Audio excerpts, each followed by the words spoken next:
Yeah, because if that wasn't heart-wrenching enough, get ready, folks, because we're in for one roller coaster of a ride. Great talent here, and today the prey is going to be Brothers, Tale of Two Sons, unconventional review. I've thrown away my old habits here of doing graphics, gameplay, audio, sound, presentation, replay value, all that nonsense, to just share my thoughts off the top of my head, trying something new here. So bear with me. If you don't like it, I'll go back to my other style. But I just wanted to let you guys know that Brothers, A Tale of Two Sons here is such a heart-wrenching, somber, dark tale, almost morbid, but at the same time delivers such a charming gameplay, intuitive interface that's meant for two people, but at the same time, you can totally play this game with one person, but albeit some awkward controls. So, first off, the graphics, this is first of all, it's a 7-year-old game, and just to touch on the visual design and presentation here, it's running off the Unreal 3 engine, if I'm not mistaken. So, you're gonna get some, I was playing on the Switch in portable mode and sometimes in docked mode, but you're gonna notice it's gonna be running at roughly, I would say, it's going to be like maybe in between 720 to 1080p resolution at times. If you were playing in handheld mode, it's going to be like 480p, if that. But it doesn't matter. It doesn't matter, folks, because this game is super charming. The gameplay is super charming. The story, on the other hand, which we'll touch on, is a very heart-wrenching tale, and it gets very, very emotional, especially in the latter half and toward the final act of the game.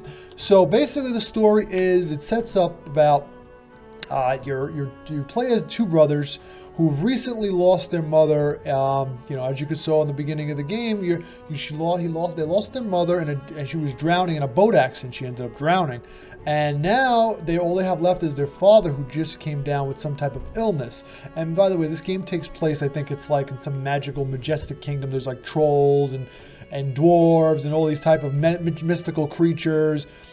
Spiders, all this crap, but it's mystical, it's mythical, it's like a fantasy type lore. They don't really touch on what it is, and in fact, the characters don't even speak. Then when they do speak, it's like gibberish, it's their own language. It plays the side of the coin of like the games like ISO or like Shadow of the Colossus. They're all speaking their own language and so on and so forth. The story, like I said, it's a very dark and somber tale, and I'll keep saying that all the way through because it is. Like I said, the mother died, the father's on his deathbed, and the boys are sent to this magical, mystical tree, which holds a nectar, which a doctor pretty much insinuates that it will heal the father in time. So if they, get it back, and it's like a race against the clock. The game isn't timed, though. Don't get me wrong. You can take your time with the game. It moves at its own pace. There's no time limit. There's nothing like that. But the game, as you can see, is just utterly, the gameplay-wise, is just utterly sensational. You're controlling it with two joysticks. Yes, if you're playing single player, if you're playing two players and you have a Switch, you just pop off the Joy-Cons and one player is one Joy-Con, the other player is the other Joy-Con. If you're playing on an Xbox or a PlayStation, you just fire up a second controller and you're just playing with one of the brothers with whichever joystick. If you're the little brother, you're the right joystick. If you're the big brother, you're the left joystick. And they go on their merry way. They have to solve. It's a platform puzzler, folks. It's a third-person platform puzzle game. So just be prepared for a lot of moments where you're trying to outrun things that are falling apart, or you're going on doing a railroad roller coaster type thing, and you're holding on or hang gliding, and you're on two sides of the hang glider, or you're doing like boss fights. There's a couple of boss fights in the game, pretty cool. Like there's this troll one that I was up to here, and you had to rescue the troll from the cage, and after you rescued her, you had to fight the troll who catches you and catches her as she makes her escape. And it's just so damn inventive, folks. It's just super inventive. I had a blast with this game. It's going on my list of top indie games of all time. I've never played this game 6 or 7 years ago when it came out in 2013 on the 360 and the PS3. But I'm so glad I got a chance to play this now finally. It was on sale in the eShop the other week, so I decided to pick it up. It's a very short game. There's only about 7 to 8 chapters in the game with an epilogue. You can run through this game you could actually speed run this game if you want, folks. I'm sure that you can speed run this game and easily, and you would definitely be worth your time. You could speed run it, or even if you're taking your time, you're only going to be and spend about 5 hours with the game. So like I said, the gameplay wise, you're just controlling two brothers with the joysticks. The big brother can handle larger obstacles, like he can pull big switches, he can reach higher, new heights. Little brother can slip through like these small crawl spaces, he can get through smaller things, and he can actually slip through cracks and door cracks and wall cracks, and he's nimble. So that's the whole point of the game. Nimble versus its power and endurance versus the nimbleness and the roguelike speed at the smaller brother has. But a lot of this, every single segment you run into, folks, you're gonna have a great time, and because you are going to have to solve these little puzzles. They're not hard puzzles. They're not hard puzzles at all. They are just simply, you figure it. Did not even have to use a guide for any of this. That's how, because I suck at video games, so I usually have to use a freaking guide for everything. I did not use a guide for this. I literally solved everything on my own. It's so everything, and when you're solving these puzzles, you're like, holy shit! You're like, oh my god, like really. This is so genius. It's so simple, yet it's so effective. And that's why I love this game dearly. The director of this game, his name is Joseph Fares. He was the creative director, and he actually wrote the game, I believe. It was developed by Starbreeze Studios, who was on the brink of bankruptcy right now. But he also developed a game called A Way Out. I'm not sure if you guys are familiar with that game. A Way Out was this like prison game. It came out, I think it was in 2016 or 2017. It was split screen mandatory online co-op. I wasn't crazy about the whole aspect of the split screen. But hey, it's a co-op game, and this game was very inventive as well. It was a little weird. I didn't like it as much as I did Brothers, but it was a cool concept. It was very cheesy, though. It was very cheesy. The story was very cheesy, but he gets an E for effort here. And this guy's doing things that, a lot of other game companies are shying away from. He is giving us the co-op experiences we truly and rightfully deserve. So give a round of applause for Joseph Fares, the creators of A Way Out and Brothers: A Tale of Two Sons. Just clap. Take your hats off to him. He's a little eccentric. I don't know if you've ever seen him. He's a little out there, but he's definitely got good intentions. Well, for the most part. I mean, look, the Oscars should fuck themselves up. This is the shit. I'm telling you, this is the real shit. What is this? I want to take your time. Look.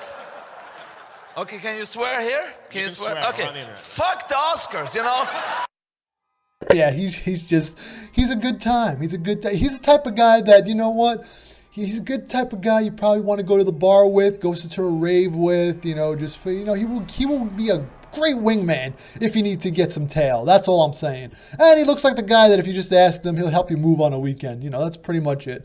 But anyway, getting back to Brothers, replay value here, like I really love the game. I would play it in a heartbeat. I would try to speed run it because this game you can get through this game, like I said, super fast. Controls are wonky. It's not a perfect game, folks. Story is great. Atmosphere is great. The ingenuity is great. What is not great is the awkwardness of the control. And if you're playing the game single player, you're going to have a weird time because a lot of times the brothers intersect each other, as you see maybe on this right now. They kind of overlap, and at the same time, what's going to happen is you're going to think you're the big brother, for example, is the left joystick, right? So sometimes if he gets mixed on the right side of the screen, like you see here, you're gonna think you're fucking with the right stick, and you're not. You're moving the little brother, and you can walk him off a cliff, you can run him into a wall, anything could happen, And especially there was this one part toward the end of the game. It was a chase sequence during you have to outrun like an abominable snowman or something. Invisible, abominable beast, or they never say what it is, but you have to outrun him, and a lot of times you get trapped because you think you're the other brother on the other joystick. So it's a little bit of a problem. It's not a major game-breaking thing, but what is game-breaking, though, I want to talk about here, any version, including the Switch version, which just came out, there is game-breaking bugs in, I think, chapters 2 and 3, if I'm not mistaken, which literally will just keep looping, and you won't be able to progress at all once you get to a certain point. There's a boss fight with the troll. You won't be able to progress. You'll have to pretty much do the entire chapter over again, and the troll boss fight is at the end of the chapter. I found that like a minor inconvenience, but luckily, if you just close the app, open it again, do chapter select, you restart the chapter. You know, usually that would bother me. It would bother me, but here it did not bother me one bit. It did not bother me. It really enjoyed myself playing it over again. I enjoyed the puzzles. I enjoyed the little challenges of holding the triggers and manipulating the joysticks and, you know, using my, it felt like I was playing Zelda Breath of the Wild. Like, you know, in Breath of the Wild, when you have to climb mountains and shit and you can't let go of the trigger or else you're going to fall, and the stamina meter and shit. That's how I felt here. So with that being said, I think that at the end of the day, fun factor, yeah, you're going to have a blast with this game, regardless of the controls or the little glitches and minor bugs, hiccups here and there. You're going to really have a good time with it. And at the same time, at the end of the day, you're going to want to come back for more, and you're going to feel fulfilled at the end of the journey. And the end of the journey, like I was going to say before, is an emotional one. So get ready, folks. You're in for one hell of a ride. This game is definitely worth your time overall. I would definitely play this game.